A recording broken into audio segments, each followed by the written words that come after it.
Je vous propose que l'on démarre et les autres participants qui se sont inscrits pourront arriver au fur et à mesure du webinaire.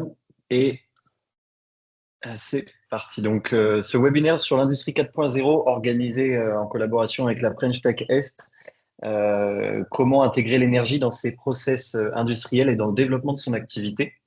Je vous propose, si j'arrive à passer les slides, effectivement, de parcourir cinq étapes essentielles qui vont de la gestion de son activité et d'y mettre l'énergie en place centrale, l'IoT et également le processus IPMVP en fin de sommaire pour le détail du calcul d'une économie d'énergie, une méthode opposable qui nous permettra de rendre compte aussi de l'effet d'une action qu'on prend dans ces process, dans l'optimisation de ces machines industrielles. C'est l'objet euh, de nos échanges. Juste pour me présenter rapidement, pour expliquer aussi ce qui me permet aujourd'hui avec vous de parler de l'intégration de l'énergie, du suivi de la performance et de l'optimisation des consommations au sein de l'industrie. J'ai un parcours scientifique en démarrant en école d'ingénieur, l'école des mines de Douai, en sciences fondamentales de l'énergétique et de l'environnement. Je suis ensuite passé à l'Imperial College de Londres en changement climatique et finance pour, en fin d'études, directement lancer la société ISAC, de son premier nom Intrax, qui travaille pour la détection et la réalisation d'actions d'économie d'énergie dans les patrimoines fonciers, qu'ils soient tertiaires, mais aussi industriels. Et plus récemment, je me suis formé aussi à la méthode IPMVP. On en parlera lors de ce webinaire en dernière étape. Donc, je reviens sur le sommaire. En premier, penser l'énergie au cœur de son process industriel. En deuxième temps, la puissance de l'IoT, Internet of Things. Donc, ce sont les capteurs qui vont nous permettre de centraliser les données de consommation. En troisième point, on verra la data visualisation, qui est l'étape fondamentale dans la gestion de l'énergie. C'est d'avoir un monitoring clair pour optimiser sa performance. Quelques idées de bonnes pratiques en point 4 à mettre en place dans ces process industriels. Et enfin, comment mesurer justement l'efficacité des actions d'économie grâce à l'IPMVP. Et nous finirons par un temps d'échange. Alors aujourd'hui, penser l'énergie au cœur de son process industriel, première étape de ce webinaire, un petit topo sur le contexte. La consommation d'énergie, que ce soit en France ou dans le monde, a drastiquement augmenté ces dernières années, même avec l'intervention des énergies renouvelables. On note une forte augmentation de la consommation, aussi par la croissance démographique, mais par l'industrialisation principalement. On le voit sur ce graphique. À partir des années 1950, une nette augmentation de toutes les sources d'énergie qu'il soit, y compris les premières énergies renouvelables. Alors, on note sur ce graphique aussi qu'au moment du Covid, il y a eu une petite baisse qui t'explique, mais la hausse est repartie dès la fin des confinements. Cette consommation d'énergie, elle n'est pas sans conséquence, hein, puisqu'aujourd'hui, dans le monde, c'est un peu moins vrai en France, mais ça l'est quand même, l'énergie est très carbonée. Donc, elle est très émettrice de gaz à effet de serre et c'est une tendance sur le réchauffement mondial qui est à noter en conséquence de la consommation d'énergie grandissante.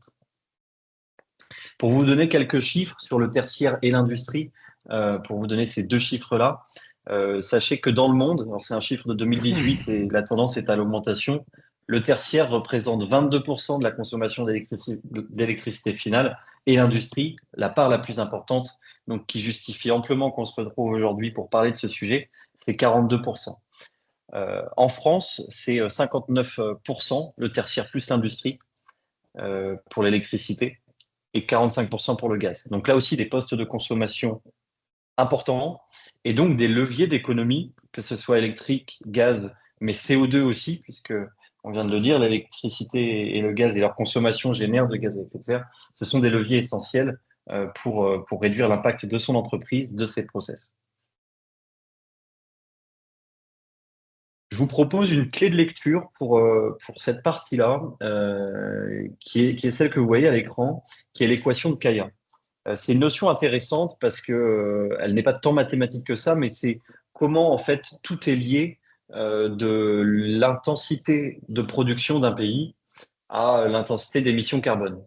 Donc, si on regarde l'équation qu'on a devant nous, en fait, on voit un lien entre plusieurs éléments qui résultent en émissions de carbone. C'est-à-dire, l'émission de carbone d'un pays aujourd'hui se calcule en multipliant l'intensité carbone de l'énergie, c'est-à-dire que quand vous consommez un kilowattheure électrique qui provient d'une centrale nucléaire ou d'une centrale photovoltaïque, l'intensité carbone n'est pas la même.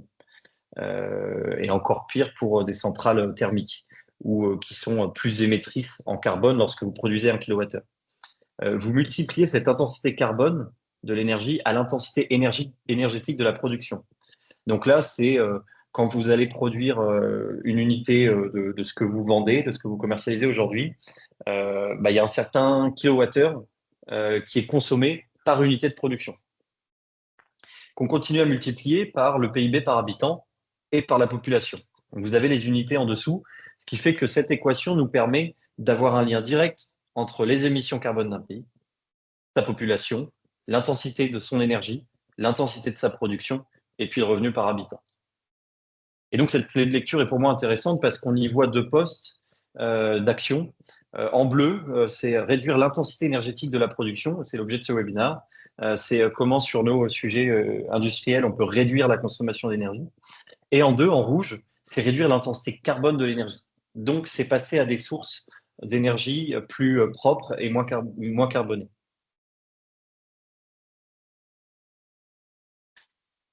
Cette clé de lecture nous conduit également à une méthode, la méthode Négawatt, qui reprend les mêmes principes. Donc en premier, réduire l'intensité énergétique de la production et en second, réduire l'intensité carbone de l'énergie.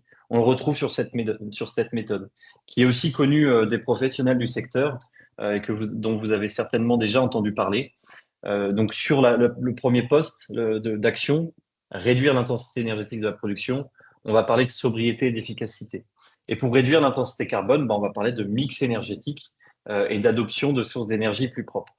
Et quand on veut mettre en place un plan d'action ou quand on s'interroge sur que faut-il faire en premier, c'est ce qu'on va regarder. Est-ce qu'on est dans de la sobriété, de l'efficacité ou du renouvelable? Et d'ailleurs, l'idée est de prendre cet ordre-là, de commencer par des actions de sobriété, puis d'efficacité, puis renouvelable. Quand aujourd'hui on veut passer un cap dans la gestion des énergies de ses process industriels ou de son entreprise, ne démarrons pas par la fin. C'est le conseil que je donne souvent. Quand on veut faire une transition énergétique de sa société, ne courons pas vers le renouvelable tout de suite si l'objectif est de réduire sa consommation. Parce que ça peut avoir l'effet inverse. En ajoutant un système de production d'énergie, on ne réduit pas pour autant la consommation.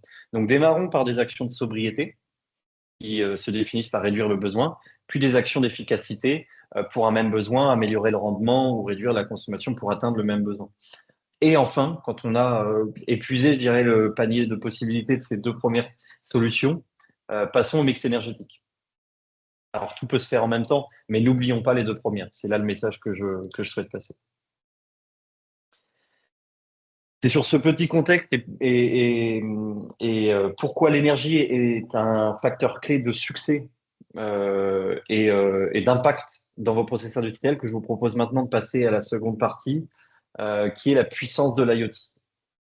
La puissance de l'IoT qui se résume par cette phrase que j'aime beaucoup, on ne gère bien que ce que l'on mesure, qui est qui a été exprimée par Peter Drucker, l'un des fondateurs du management moderne, mais qui s'applique bien à notre sujet, parce que finalement c'est du management également, mais des énergies.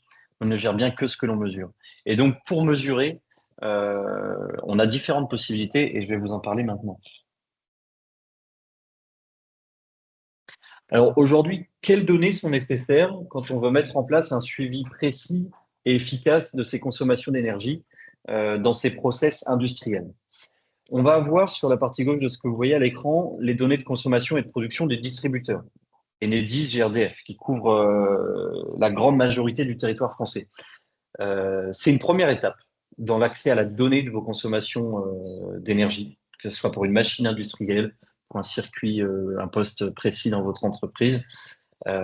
Mais on n'aura pas une finesse de cette machine, justement, parce que le Linky, ou son cousin pour le gaz, le Gaspard, donneront la consommation à l'échelle d'un site. On ne peut pas avoir un Linky à chaque machine industrielle. Donc, on aura une information. On peut accéder à une courbe de charge, un profil de consommation, avec le Linky qui peut être précis jusqu'à 30 minutes pour le parc d'affaires, voire 5 minutes. Vous aurez une donnée très précise, mais à l'échelle du site.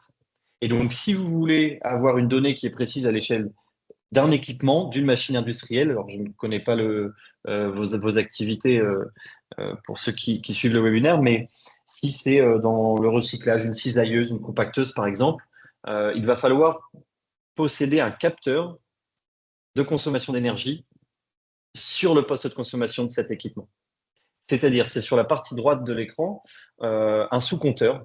Il y a énormément de fabricants, Schneider, Socomec, Legrand, Carlo Gavazzi, voilà autant de marques qui fabriquent et commercialisent de l'IoT. C'est des compteurs qu'on va mettre au niveau de l'équipement, qui vont avoir différents protocoles de communication, sans fil ou filaire. Ces capteurs qui vont être mis sur les phases de consommation de vos équipements, principalement sur des machines industrielles, on va être sur du triphasé. Donc, vous avez 3 phases. C'est très souvent des tors. Des tors, en fait, ce sont des petites pinces ampères métriques qui vont se mettre autour des phases qui viennent alimenter votre équipement et qui vont calculer le courant qui traverse les différents câbles. Donc pour un triphasé, 3 phases, donc 3 tors qui vont être connectés à ce capteur-là, et le capteur va remonter la donnée.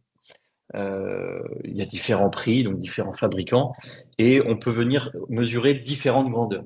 Ce qui nous intéresse là, c'est la consommation d'énergie. Donc on va parler d'énergie active. Il est parfois même intéressant d'avoir l'énergie réactive pour des grands process. L'énergie réactive qui se définit par l'énergie nécessaire pour apporter l'énergie justement qui va permettre la mise en fonctionnement de cet équipement. Donc, quand on est sur des grands process, des gros process industriels, le calcul de l'énergie est active, plus réactive et parfois nécessaire. On peut aussi venir calculer la puissance. On aura très facilement l'énergie, puisque pour s'arrêter sur ce calcul-là, l'énergie, c'est une puissance par un temps. Donc, si on a la puissance et qu'on connaît la période sur laquelle on réalise cette mesure-là, on pourra en déduire l'énergie. Mais souvent, les sous-compteurs vous permettent directement, dans leur calcul, d'avoir l'énergie. On peut aussi venir calculer, mesurer, excusez-moi, la température ou l'humidité, ou autant de données de contexte ou de variables fixes et dynamiques. Et donc là, je suis sur les informations du haut qui vont nous permettre de mettre en évidence ou de mettre en contexte cette donnée-là. J'en parle un petit peu après, mais très rapidement, c'est pour mettre en évidence une consommation d'une machine industrielle avec votre volume d'activité, pour toujours comparer dans un contexte équivalent. Si lors du Covid, vous avez consommé moins d'énergie, mais que la production était moins importante, ça nous permet de comprendre si aujourd'hui vous avez une plus grande consommation qu'avant. Oui, mais parce que l'activité est plus importante. Et donc, sur ces données-là, il faut avoir la même granularité. Ça, c'est important. Quand vous mesurez une consommation d'énergie et que vous voulez avoir une variable fixe ou dynamique, je reviens juste après, il faut travailler sur la même granularité. Une variable fixe, c'est par exemple la surface. Donc, on est plus là sur le secteur tertiaire. Je vais suivre ma consommation en kilowattheure par mètre carré. Je suis sur un indicateur fixe. Le mètre carré, il ne va pas changer tous les jours. Une variable dynamique, ça va être justement ce volume d'activité, le nombre de biens finis que je vends sur une semaine, sur une journée, sur un mois. Ça évolue beaucoup. Et donc, on peut venir aussi capter cette donnée avec des capteurs très précis ou en se connectant directement à vos logiciels métiers et en ayant cette information-là aussi pour venir mettre en évidence la consommation par rapport à votre volume d'activité. Dans les données de contexte, on aura également la météo, la température intérieure, la température extérieure. On aura aussi des données de marché qui peuvent être intéressantes pour des activités qui dépendent d'indicateurs très spécifiques du secteur. Voilà, et donc toutes ces données vont être centralisées en quasi-temps réel. Alors je parle de quasi-temps réel parce que on peut avoir une donnée à la seconde, à l'instant T, mais souvent, parce que c'est ce qu'imposent les capteurs également, on va être sur des données qui vont être toutes les 5 minutes, toutes les 10 minutes, toutes les minutes. et qui vont nous permettre d'être dans du quasi temps réel et d'avoir une alerte sur la minute qui suit ou alors sur les 10 minutes suivantes. Petit aparté sur les protocoles de communication, sur cet IoT-là. Sachez qu'il existe donc des protocoles filaires et non filaires. Nous, on a l'habitude de travailler avec le réseau LoRaWAN, qui est un réseau non filaire. Il existe des cartes pour expliquer en France où est-ce que le LoRaWAN est couvert, en intérieur ou en extérieur. C'est de la radiofréquence. Sur une certaine fréquence, je n'ai plus le chiffre, je crois que c'est 868 Hz en Europe, et des fréquences différentes dans le reste du monde, mais qui nous permet d'avoir à distance, avec des informations que le fabricant nous donne sur son compteur, qui nous permet d'aller collecter un petit peu comme le même système qu'un réseau 4G, 5G ou LTE, d'aller chercher les données d'un compteur qui est installé. Et on a des protocoles filaires. Alors là, on va avoir du M-Bus, qui est très utilisé quand on est sur des compteurs volumétriques pour compter de la consommation d'eau, de gaz ou d'autres fluides, qui va permettre de mettre des têtes magnétiques sur des compteurs volumétriques et de compter en fait avec un système d'aimant le nombre de mètres cubes qui est consommé. Voilà, autant de possibilités, hein. Il y a énormément de références, beaucoup de protocoles qui constituent l'ensemble des données pour mettre en place son reporting qui est le sujet d'après. Voilà pour cette partie-là. Et tout ça constitue dans votre projet la première étape qui est le plan de comptage. Le plan de comptage, qu'est-ce qu'on veut compter? Où on veut compter sur notre site? Quel équipement et quelle unité?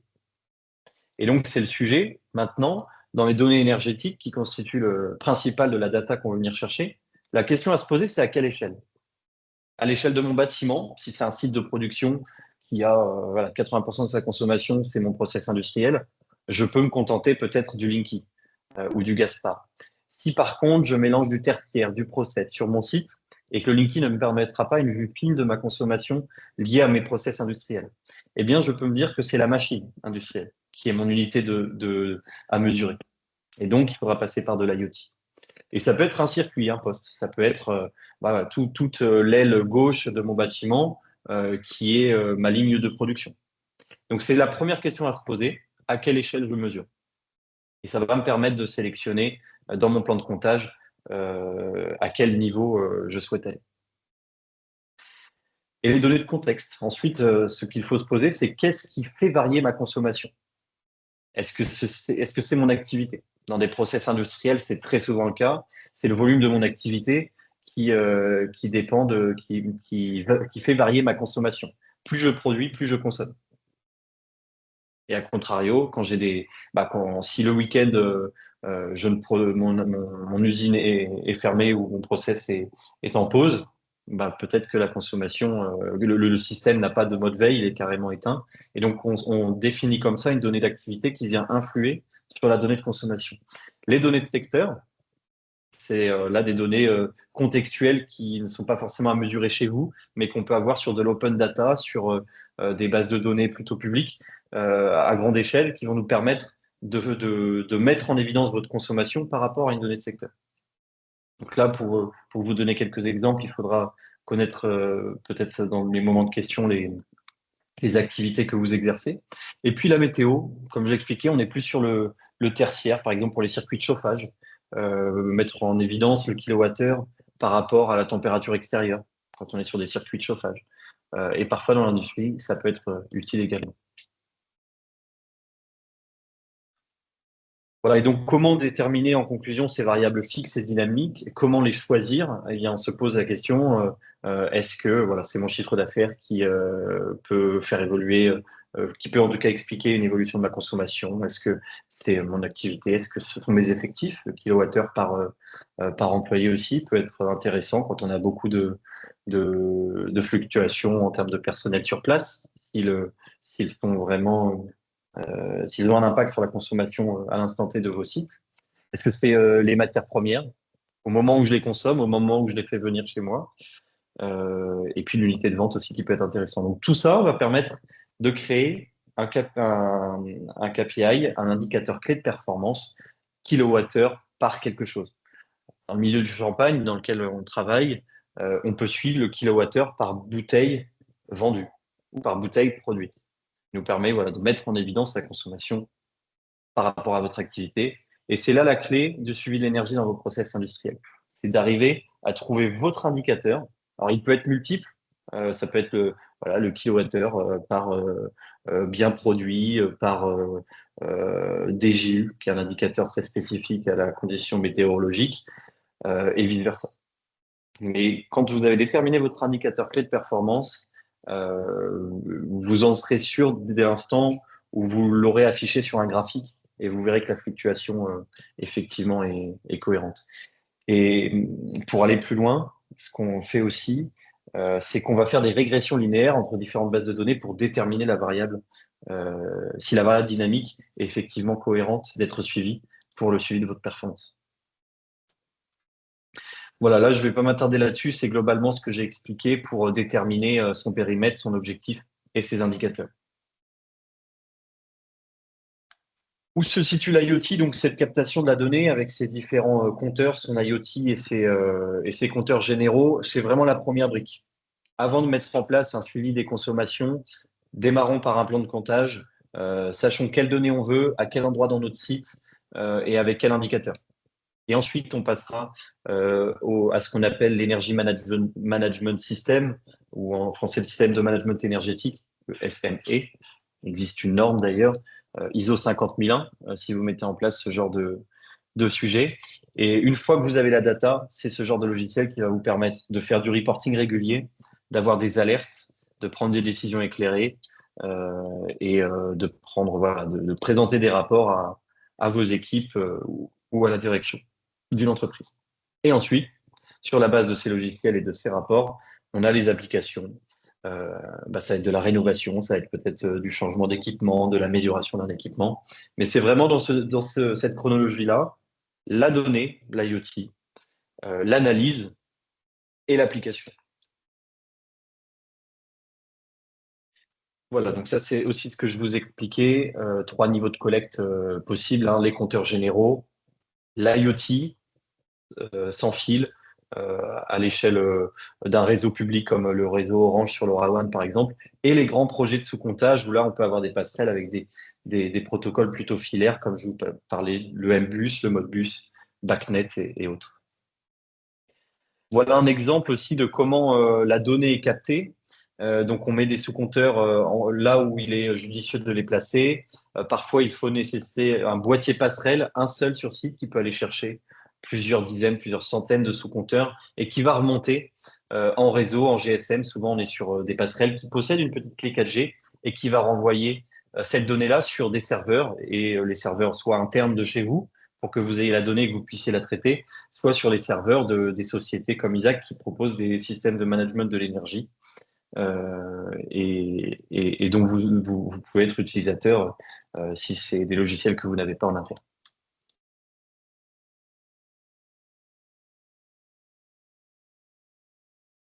Voilà, donc la phrase qui résume l'utilité d'avoir de l'IoT, c'est plus vous avez une donnée fine, précise, avec l'indicateur qui va bien, plus votre reporting sera précis, plus la prise de décision et l'action sera adaptée, plus votre ROI sera optimisé, plus la facture sera réduite, l'impact sera maîtrisé. Donc la clé de réussite des projets de réduction de consommation d'énergie dans l'industrie, c'est la data. Il faut une data précise pour un éclairage précis, des alertes, aussi la mise en place d'alertes. Et du coup, voilà, je mets à l'écran quelques possibilités sur lesquelles nous, on a travaillé. On va avoir principalement le kilowattheure par mètre carré quand on suit du foncier, l'empreinte carbone aussi, qui nous permet, désolé, de convertir chaque consommation en empreinte carbone pour les équipes RSE, par exemple, qui veulent vraiment hein, piloter l'impact. Et puis, il est toujours aussi important de vérifier l'état de la donnée. Parce que la donnée précise, qui se calcule toutes les minutes, toutes les 5 minutes, il faut la contrôler parce que parfois, on a un compteur qui peut être en fin de vie. Sachez qu'un compteur, c'est à peu près 12 ans de durée de vie. On peut même aller plus loin. Mais voilà, toujours contrôler aussi la véracité et la fiabilité d'une donnée sur vos différents systèmes. Alors pourquoi une donnée précise? Aussi pour ces trois raisons. Elle va nous permettre, comme je vous le disais, les alertes, détecter des anomalies d'usage. Si on a une donnée qui est à la journée, on ne sait pas si au cours de cette journée, on a eu une très grande surconsommation ou une coupure. Bon, on le sait par ailleurs si tout s'éteint. Mais dans une consommation d'une journée, on ne saura pas précisément à quel moment on a surconsommé ou on a sous-consommé pour telle ou telle raison. Donc plus on va aller à une finesse de données, plus l'analyse et l'alerte derrière sera pertinente. Les économies d'énergie en euros, coûts et CO2, c'est ce que je vous expliquais avec la traduction en équivalent carbone. Une donnée précise donne un impact précis et le suivi de vos coûts énergétiques également. Et puis pour la mise en conformité ou les certifications. Si vous êtes en train de vous mettre en conformité sur différents sujets, sur vos parties tertiaires, avec le décret tertiaire par exemple, ou si vous êtes en phase de certification ISO 50001, une donnée précise est essentielle pour cocher les cases de ces différents sujets. En fonction des réglementations, voilà, ils diffèrent. Voilà, ce qui m'amène maintenant au troisième sujet, c'est la data visualisation, donc intégrer un monitoring pour optimiser sa performance énergétique. Maintenant qu'on a fait le point sur la donnée dont on a besoin, on peut commencer à mettre en place une data visualisation. Alors, par quoi ça va se traduire? Quand on a la data, quand on a son indicateur clé de performance, la traduire de manière lisible et compréhensible sur des rapports, c'est essentiel. Donc là, vous voyez à l'écran quelques exemples, hein. On peut faire des top flops de différentes machines industrielles pour les comparer. On peut comparer au secteur, on peut comparer au passé avec une période de référence. Et on peut voilà, mettre ça sous forme de différents graphiques, les données brutes, les données mises en contexte, etc. Autant de possibilités une fois qu'on a la donnée, de l'afficher pour permettre une prise de décision. C'est vraiment l'objet. Vous avez la data, le reporting va vous permettre de mettre en place un circuit de décision. Le reporting se définit par un suivi régulier. L'idée, c'est d'avoir des rapports sur les mêmes trames qui tombent à échéance régulière pour les comparer entre eux. Vous faites par exemple, vous créez un rapport automatique tous les mois qui va vous donner votre consommation par rapport à votre production. Et ça va alimenter un graphique annuel qui va vous permettre de comparer effectivement est-ce que mon intensité de production a changé. Si toute l'année vous êtes sur la même intensité de production, c'est que vos machines elles ne perdent pas en rendement, c'est que votre activité, quelles que soient ses fluctuations, vous conservez la même efficacité énergétique dans vos process et donc c'est plutôt un bon indicateur. Par contre, si dans votre suivi régulier vous détectez après 3, 4 mois une fluctuation trop importante dans l'intensité de production, donc le kilowattheure par le nombre de biens que vous produisez, c'est sujet à explorer. Donc peut-être que derrière, il y a une dérive lente. Une dérive lente, c'est quand une de vos machines de production, petit à petit, perd en rendement. Et donc l'intensité de production, évidemment, pour continuer à produire, la machine qui perd en rendement, elle va plus consommer d'énergie. Et donc vous avez une augmentation de l'intensité de production. Donc voilà, pour détecter les potentiels, les anomalies, suivre la mise en place de ces actions, le reporting va aussi permettre d'engager les acteurs. Il n'y a pas que des profils qui sont énergéticiens et qui maîtrisent la donnée énergie tous les jours. Donc avoir un document qui permet de centraliser vos performances et de parler à l'ensemble de vos équipes et de vos collaborateurs, ça va engager. Plus on a accès à la donnée, plus instinctivement et parfois inconsciemment, on prend ce sujet à bras le corps. Il a été montré que la sensibilisation des équipes et le simple fait de voir la donnée peut permettre jusqu'à 15-20% d'économie d'énergie, simplement en traitant le sujet. Et donc se mettre une habitude de consultation de la donnée énergétique de manière régulière, tous les mois, toutes les semaines, tous les 3 mois, permet déjà d'enclencher des économies d'énergie parce qu'on y fait plus attention.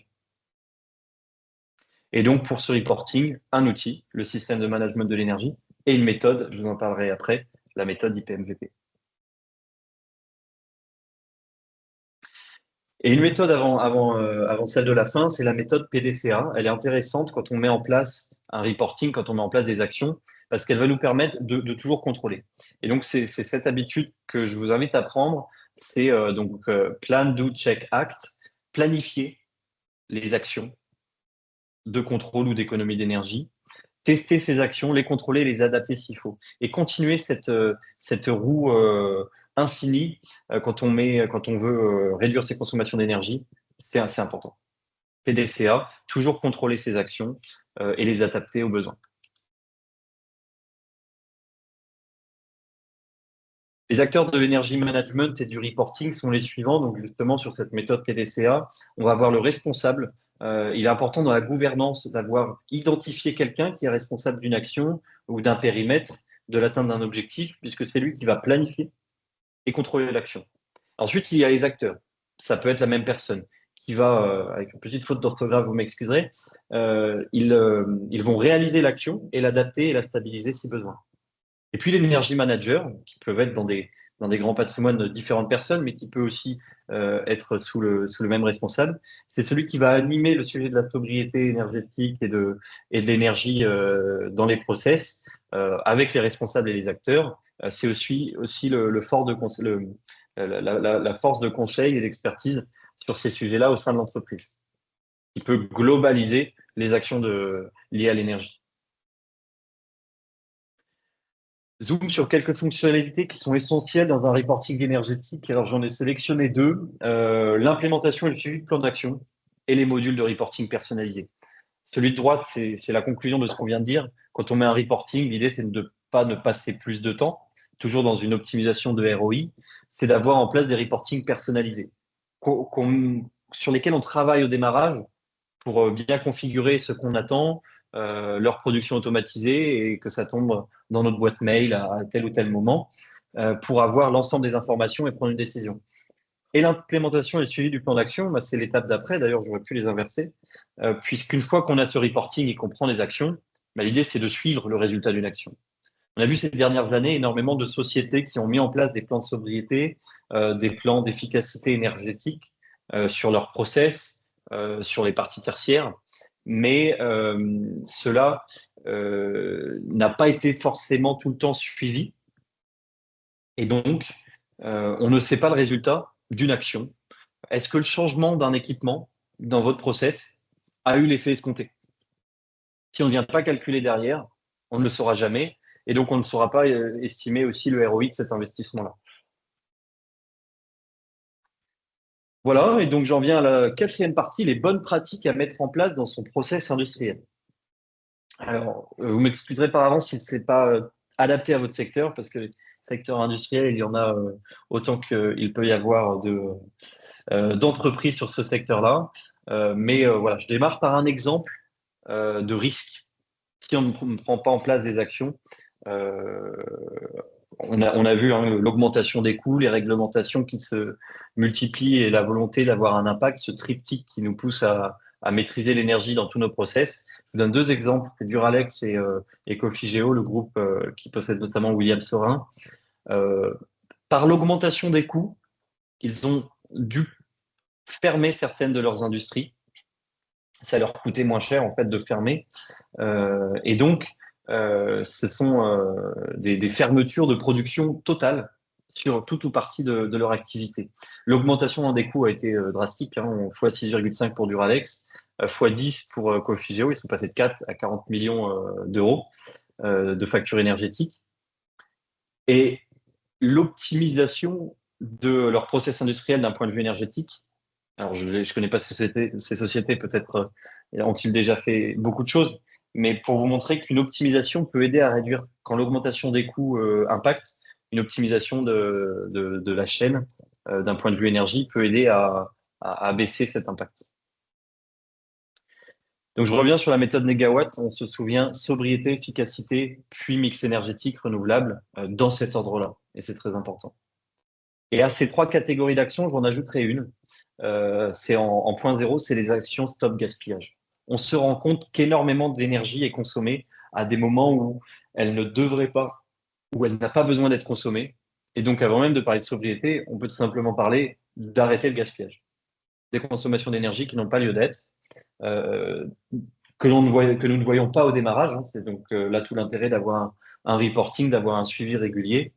C'est qu'on va se rendre compte, par exemple, que le week-end, j'ai une ligne qui, même en mode veille, consomme trop et donc je peux abaisser le mode veille ou tout, tout simplement optimiser toujours la chaîne de production en fonction des machines dont on dispose, mais venir regarder en période de non-utilisation de ces machines industrielles quel est le talon de consommation? C'est ce qui va nous permettre d'arrêter le gaspillage. Le talon de consommation, c'est la consommation d'énergie résiduelle quand votre système n'est pas en train de produire. Et on peut le comparer au secteur, hein, il y a des données qui existent. Toujours comparer ce talon-là au talon du secteur et le minimiser au maximum. Alors, parfois, on a des machines qui doivent rester sous tension parce qu'il est plus coûteux en énergie et sur votre facture de redémarrer que de laisser en veille. Donc, il faut toujours faire cette étude aussi de comparaison. Que si on coupe, si on baisse le talon à zéro, c'est-à-dire qu'on coupe la ligne, parfois le redémarrage, même si c'est sur une heure, coûtera plus que d'avoir que les économies générées en ayant coupé 3 heures, 4 heures, une journée. Et donc les actions de sobriété, ensuite, réduire le besoin, les actions d'efficacité, réduire les ressources pour le même besoin, et en 3, diversifier les sources d'énergie. Alors je vous donne quelques exemples pour le stop gaspillage. Optimiser le mode veille, optimiser le mode off, la maintenance régulière, donc s'assurer que la machine fonctionne de la manière la plus optimale, que son rendement est toujours bon, qu'on n'est pas dans une dérive lente. L'isolation thermique aussi, des composants, des machines qui parfois perdent de la chaleur. Mieux on optimise cette isolation, plus on minimise les pertes de chaleur, moins on consommera d'énergie. Et puis la détection de fuite. Là, le reporting est aussi intéressant quand vous voyez une surconsommation, dans la consommation d'eau, quand on voit à un moment donné qu'on fait x3, x4 sur son circuit, c'est très, très probablement qu'il y a une fuite. Mais si on suit les données tous les 3 à 6 mois, c'est pas suffisant pour détecter une fuite. J'ai eu le cas sur une collectivité où en fait 6 mois après, on s'est rendu compte qu'il y avait une fuite 6 mois avant. Et c'est trop tard. Mais alors là, en termes de facture et de gâchis, c'est très important. Des exemples d'actions de sobriété, formation du personnel dans un tout premier temps. Former les employés, les équipes de direction aussi, les premières, à une utilisation efficace des machines et à l'importance de réduire la consommation d'énergie avec des données de contexte, une introduction comme je l'ai fait au début pour montrer que c'est essentiel de réduire sa consommation d'énergie. Pour réduire la facture, certes, pour réduire l'impact également. La réduction du temps de fonctionnement, on peut aussi limiter quand on a une machine industrielle. Alors, c'est pas possible partout, hein, ça je l'entends bien en fonction de l'activité, mais parfois, peut-être sur des machines industrielles ou des machines médicales, centraliser les examens qui peuvent être déplacés pour optimiser les moments de fonctionnement des machines, qui d'ailleurs se résument dans l'optimisation des processus. Des exemples d'efficacité, l'automatisation et le contrôle. Automatiser les mises en tension, les mises sous tension, les modes veille et contrôler ces automatisations. La récupération de chaleur, quand vous avez des machines qui produisent, je pense que vous avez déjà ces sujets entre les mains. Installer des systèmes qui récupèrent la chaleur qui est émise par votre production. Et puis limiter les variations de température au sein d'une machine pour éviter justement ces déperditions de chaleur. Et là, on est sur l'efficacité. Oui, j'ai mis une peinture blanche entre parenthèses parce que très souvent, dans des usines de production, qui sont des grands bâtiments, il peut être aussi intéressant de peindre les toitures en blanc qui diminuent fortement les températures dans les halls de production. Et puis des exemples de mix énergétique pour terminer, évidemment les énergies renouvelables, hein, mais c'est une fois qu'on a regardé ce qui se propose avant qu'on peut venir sur ces sujets-là, à mon sens.